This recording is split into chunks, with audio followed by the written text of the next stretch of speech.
अस्सलामुअलैकुम व्यूवर्स। पाकिस्तान और इंडिया के दरमियान एशिया कप में कल मैच खेला जाएगा और पॉलिटिकल टेंशन के बाद ये पहली दफ़ा है कि इंडिया और पाकिस्तान आमने सामने होंगे। और जाहिर है दोनों तरफ प्रेशर है, इंडिया पर भी है, पाकिस्तान पर भी है, और हमेशा होता है जब भी ये मैच खेला जाता है, क्योंकि दोनों तरफ से जो स्टेक्स हैं वो बहुत ज़्यादा हाई होते हैं। लेकिन ये पहली ऐसी दफ़ा है जब इंडिया जो है वो इतना ज़्यादा विलिंग नहीं था मैच खेलने के लिए, लेकिन इवन देन जो है मैच वो अपने बोर्ड और गवर्नमेंट की इजाज़त के बाद खेल रहे हैं। और अगर देखा जाए दोनों टीम्स की जो प्लेइंग 11 जो अभी तक आई है सामने, यानी कि जो पहले पहले मैच में उन्होंने उतारी है, मैं नहीं समझता उसमें कोई बहुत ज़्यादा चेंज होने वाली है। शायद इंडिया कोई एक चेंज करे, मुझे नहीं लगता। ज़्यादा चांस है इंडिया एज इट इज़ यही प्लेइंग 11 उतारेगा पाकिस्तान के खिलाफ, क्योंकि ये सारे बॉक्सेस टिक हुए हुए हैं। अगर पाकिस्तान की बात की जाए तो पाकिस्तान की प्लेइंग 11 भी सेम रहने वाली है। सिर्फ एक चेंज का मैं समझता हूं कि पॉसिबिलिटी है और वो चेंज हो सकती है, और मैं खुद भी उसको सपोर्ट करता हूं कि वो चेंज होनी चाहिए। तो सबसे पहले डिस्कस कर लेते हैं प्लेइंग 11 पे टॉस फैक्टर क्या रहने वाला है, ड्यू फैक्टर क्या रहने वाला है।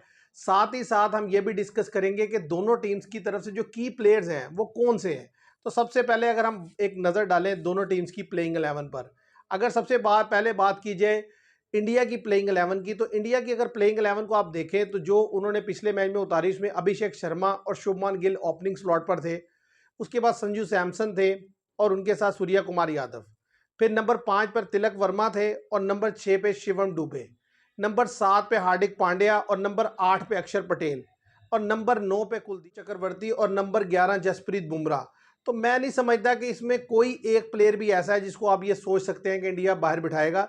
हाँ, सिर्फ एक चीज़ हो सकती है, फिटनेस इशू हो जाए तो फिर शायद वो उसको रिप्लेस करके किसी और को मौका दे, क्योंकि शिवम दुबे ने जैसे बॉलिंग की और जिस नंबर पर वो आते हैं और जिस तरीके से वो हिटिंग करते हैं, तो मुझे नहीं लगता कि वो जाने वाले हैं। हार्दिक पांड्या की प्लेयर हैं, स्पिनर सारे के सारे इंपॉर्टेंट हैं, top of the order player सारे इंपॉर्टेंट हैं।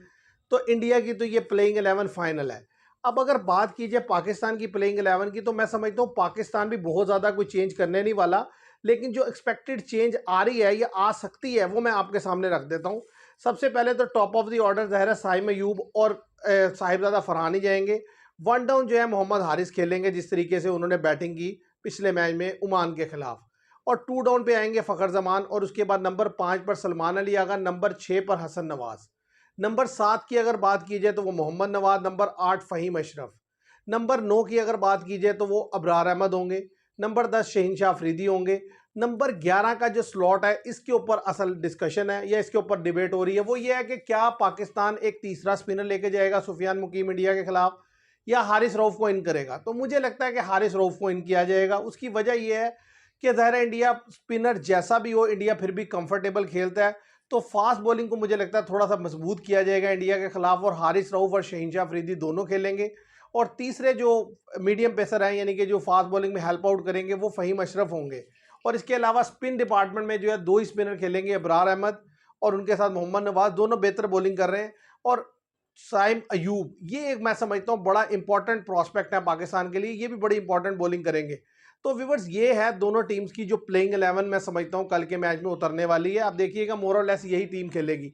अब अगर एक नज़र डाली जाए कि टॉस कितना क्रूशल है, देखिए सिर्फ पाकिस्तान के मैच के अलावा हर मैच में आप देखें जिस भी टीम ने टॉस जीता उसने पहले बॉलिंग की है, चाहे वो अबूधाबी में खेल रहे हैं, चाहे दुबई में खेल रहे हैं, कहीं भी खेल रहे हैं, जिस भी टीम ने टॉस जीता है उसने प्रेफर किया है कि वो पहले बॉल करे और चेज में जाए। इसके दो फैक्टर हैं, एक ड्यू फैक्टर और दूसरा फैक्टर ये होता है टीमें समझती हैं कि T20 में चेज करना ज़्यादा बेहतर रहता है।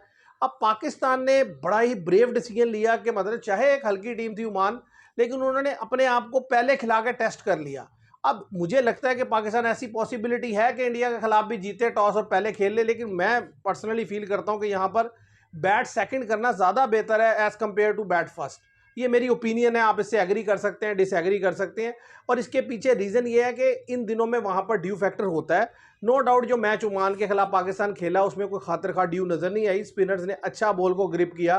तो उस इन सारी चीज़ों को देखते हुए हो सकता है पाकिस्तान अगर टॉस जीते तो पाकिस्तान पहले बैट करे, लेकिन अगर इंडिया टॉस जीता तो मुझे लगता है कि इंडिया पहले बॉल करेगा और वो पाकिस्तान को बैटिंग की दावत देगा। तो मुझे लगता है पाक दोनों सूरतों में कल जब मैच होगा तो पाकिस्तान ही आपको पहले बैटिंग करता हुआ दिखाई देगा और सेकंड टाइम पाकिस्तान को बॉलिंग करते हुए आप देखेंगे।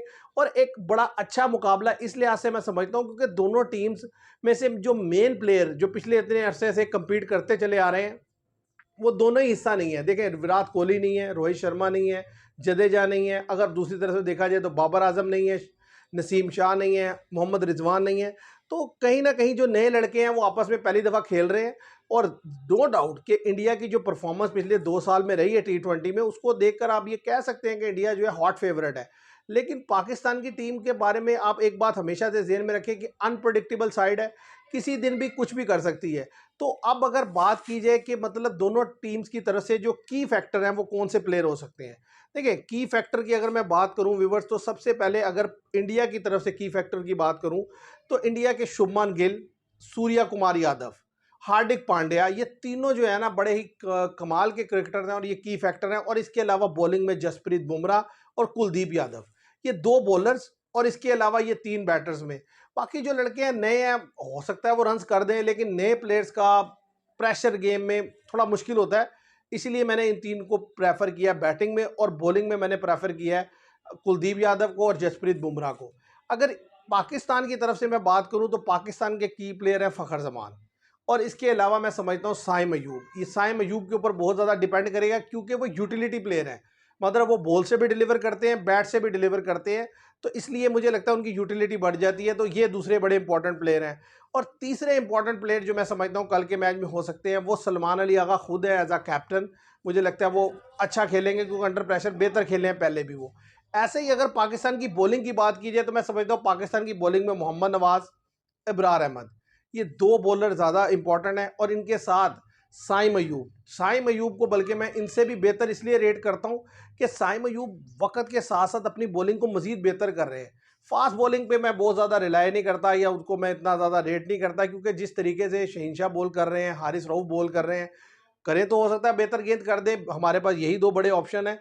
लेकिन अदरवाइज जिस तरीके से उनकी सिचुएशन चल रही है, मुझे उसमें लगता नहीं है कि वो बेहतर गेंद करते हुए दिखाई देंगे। तो व्यूअर्स, ये मेरा ऑन दी होल जो है इस मैच के बारे में एनालिसिस है। अगर प्रिडिक्ट करूं मैं कि किस टीम के जीतने के चांसेस ज़्यादा हैं, तो मैं समझता हूँ 55% इंडिया के चांस है जीतने के, 45% पाकिस्तान के हैं। जो मैंने प्रेडिक्शन की थी अफगानिस्तान पाकिस्तान के मैच में, उसकी वजह यह है, देखिए ऑन पेपर या प्रीवियस 2 ईयर्स की परफॉर्मेंस इंडिया की शानदार है, लेकिन जब वो पाकिस्तान के अगेंस्ट खेलते हैं तो वो भी थोड़े दबे दबे खेलते हैं। आप ट्रैक रिकॉर्ड उठा के देख लें, स्पेशली T20 में, जितने भी T20 पिछले 5 सालों में हमने खेले हैं, बड़े क्लोज एनकाउंटर हुए हैं। जिसने भी ज़्यादा गलतियाँ की वो टीम मैच हार गई है। और पहले इंडिया का जो एक एज था वो ये था कि उसके पास क्लासिकल 2 बैटर थे, एक रोहित शर्मा और विराट कोहली, जो हर सिचुएशन में मैच निकाल कर लेके जाते थे। अब देखना है कि उनकी जगह कौन लेता है। पाकिस्तान तो आप देखें पिछले इतने अरसे से मोर और लेस ऐसे ही खेल रहा है, हमारे पास स्टार तो कोई रहा ही नहीं। बाबर आजम की सूरत में आप समझ सकते हैं कि स्टार आए थे, लेकिन अदरवाइज़ वो भी आपको पता है जिस तरीके से अब वो डाउन हो गए हैं। तो मेरी प्रेडिक्शन यही है कि 55 इंडिया, 45 पाकिस्तान। आप क्या समझते हैं? आप अपनी राय ज़रूर दीजिएगा। आज के लिए इतना ही। उम्मीद करता हूँ आपको वीडियो पसंद आएगी। Thank you very much.